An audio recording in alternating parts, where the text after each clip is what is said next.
You ready? All right. Good morning, everyone. The 2022 legislative session started fast out the gate with must-pass bills like congressional redistricting and the governor's emergency supplemental spending request expected to quickly pass.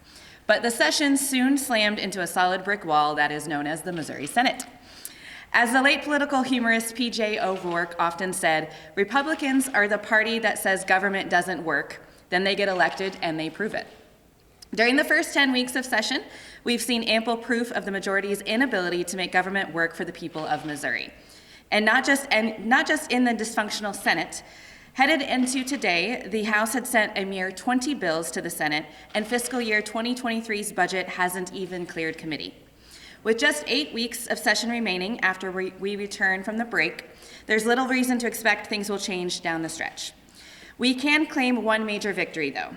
With the passage of the emergency supplemental budget bill to distribute billions of federal dollars to our local public schools and long-last fully fund Medicaid expansion as mandated by Missouri voters, it took a month longer than expected, delaying a long overdue pay raise for state workers in the process, but we did get it done. Unfortunately, that was a rare bright spot in the darkness.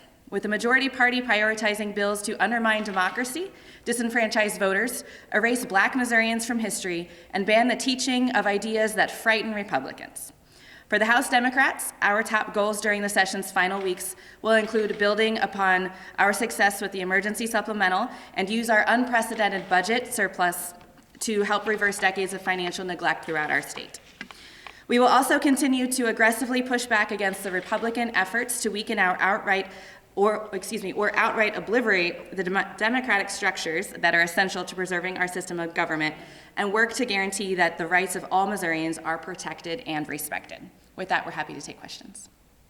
You mentioned the dysfunction in the Missouri Senate, but is there not a part of that that's a double-edged sword? Does it not also mean that some of the bills that you oppose also aren't making it through the process? Yeah, absolutely. There is good and bad with what's happening in the Senate right now, for sure.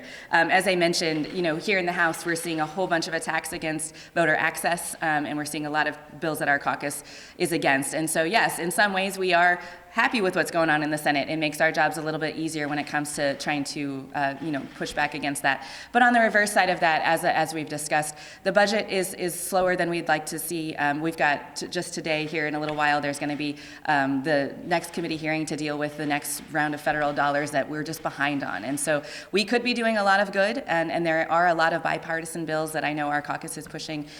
So it is a double-edged sword, absolutely.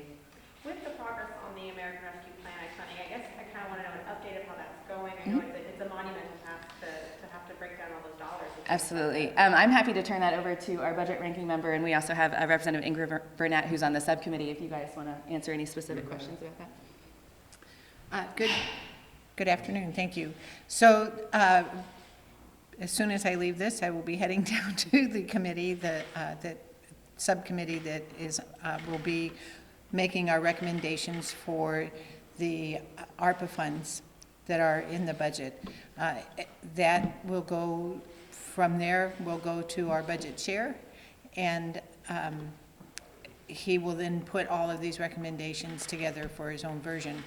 I look for money to be appropriated to the wastewater, stormwater. I think that's a high priority for members on the kind of bipartisan members on the committee. I think we're also going to see some emphasis on broadband and broadband expansion. You had talked about the supplemental budget bill, being a success that passed. That included language that barred, Medicaid payments from going to abortion providers. Planned Parenthood just in that state of suing over that. Yes. Are you, confident that that will get struck down in the courts, especially in light of other states like Arkansas and Texas have been able to kick Planned Parenthood off of Medicaid programs and the federal government? Yeah, thank you for that question. We are hopeful that they'll be successful in court in the suit that they filed today. In fact, when that language came through the emergency supplemental, there was a lot of discussion among nonpartisan staff members through the OA office and just kind of where the budget currently was. There is money left over from the previous years that we believed the language superseded essentially, and that they would be able to still push that money out to service those clients. And so that's why, you didn't hear a lot of pushback from us. We weren't happy with that language, but we were under the understanding that they would be able to continue to provide those services. So I'm thankful that they have filed suit today. I'm hopeful that they'll be able to continue to provide those services to Missourians who need it. And do you know about how much funding that is? I don't know that number. No, sorry. We can find out for you though. Yeah. Speaking of abortion-related legislation, obviously there's been a number of proposals this year. There's the proposal from Representative Coleman. There was the hearing involving legislation from Representative Seitz yesterday. I think there was a constitutional amendment also introduced earlier this week. Do you expect in the second half of session to see Republicans kind of move on those? And how does the kind of just the volume and the tenor of those proposals this year strike you in comparison to maybe what you've seen years past? Yeah, so in terms of whether or not we see a huge push on it, it is an election year in redistricting, and every Republican in this building is running against each other for something. And so, yes, I'm not surprised by the huge influx of these extremist bills that we're seeing. So as soon as Texas passed theirs, we were like, oh, it's coming here. Missouri Republicans always try to out-extreme each other when it comes to the abortion and women's access issue. In terms of how quickly it'll go through, because the Senate is in such disarray, I don't know that this is a huge priority. And this is just a personal feeling of how things are in this building. I've been here for a few years. I was here under the House Bill 126. That was a legislative priority for the then Speaker, Elijah Har. We knew going in that was going to be the number one thing that he wanted to get done. In fact, he came off the dais and got very emotional on the floor. That same feeling, and this is again just my personal assessment of it, that emphasis isn't here when it comes to this year. Now, that doesn't mean that we're not seeing this extremism across the board. We are definitely worried and concerned about these bills, and hopefully you've seen our committee members in committee give great pushback and ask some really wonderful questions. So to be determined on what this looks like, but as I have emphasized with a few other reporters who've asked this question, I do think that this redistricting year and looking at who's filing those bills and who's running against each other is definitely the reason behind this huge push. There's been a whole bunch of bills relating to responding to COVID-era guidelines. One passed yesterday with barring hospitals from putting limits on visitors. Is there any concern from you all about what impact that might have on Medicaid dollars coming here? Yeah, absolutely. That's a great question. Beyond just the COVID bills, we see time and time again bills pushed by the Republican majority here that puts our Medicaid funding at risk with the federal government. We could give you tons of examples. And so, yes, this is adding to that list of concern, especially looking at where the current state of Medicaid is in the state of Missouri, where we have backlogs with our patients who are trying to get enrolled. The department as a whole has a whole lot of work to do to try to ensure that folks are getting the care that Missourians are demanding and that the Supreme Court has ruled in favor that folks should be getting. And so, yes, this is a concern of ours. You've seen pushback from our caucus, not just because of the Medicaid funding, but because of the lack of local control and allowing folks who are experts in this area make decisions. For Missourians that watch this, listen, read it, whatever it may be, it feels like, you guys have, today alone, you passed over a dozen bills, but over in the Senate, they spent an hour and a half yelling at each other.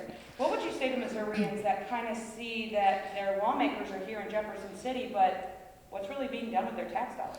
Yeah, what I would say to Missourians is when there is such extremism in their state government and the lack of balance when it comes to partisanship, this is what you get. We have dysfunction everywhere. Yes, in the House, we passed a whole bunch of bills, but we know they're not going anywhere. And as I mentioned earlier, compared to years past, we're not at the same rate that we are even in the House, and the budget is further behind than we'd like it to be.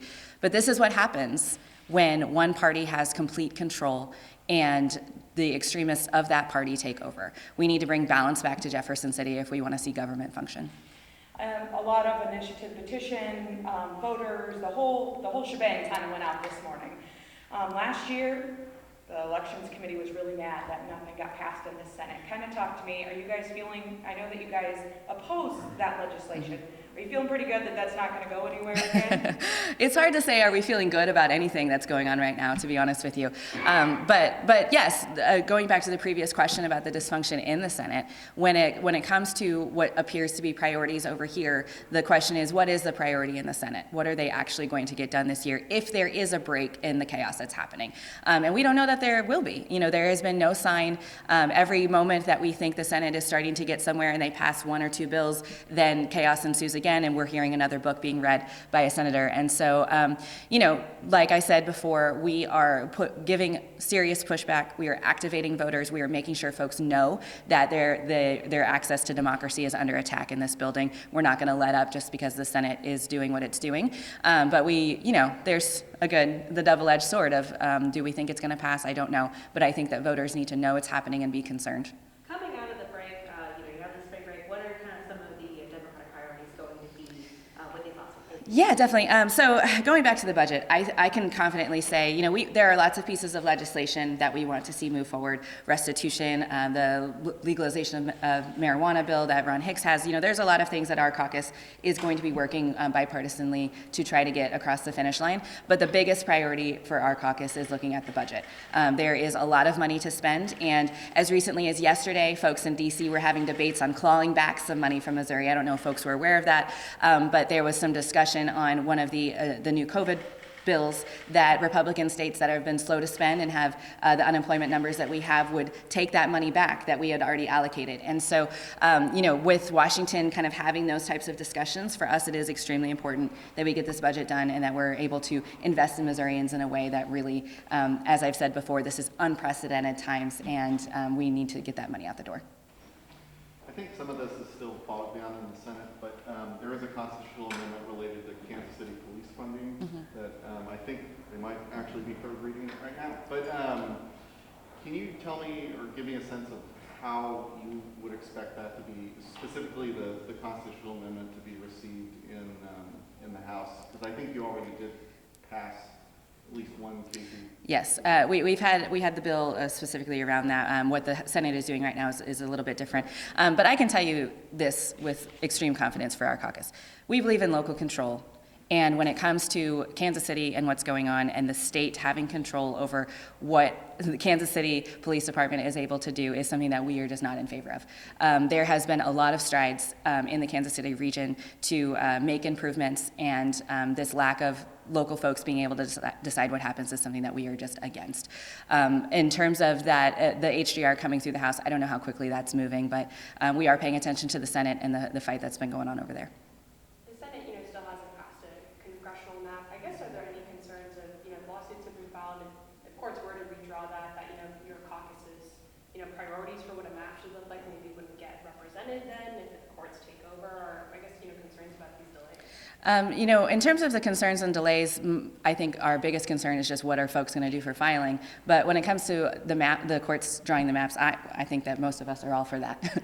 We know based on previous elections that a 5-3 map is much more representative of how Missouri voters are voting. And this conversations around the 7-1 or the 6-2 that was passed out of the House, we believe if it goes to the courts, we will see a much more representative map of what's been going on in Missouri's history. Okay, thank you guys so much. Enjoy your break. Thank you.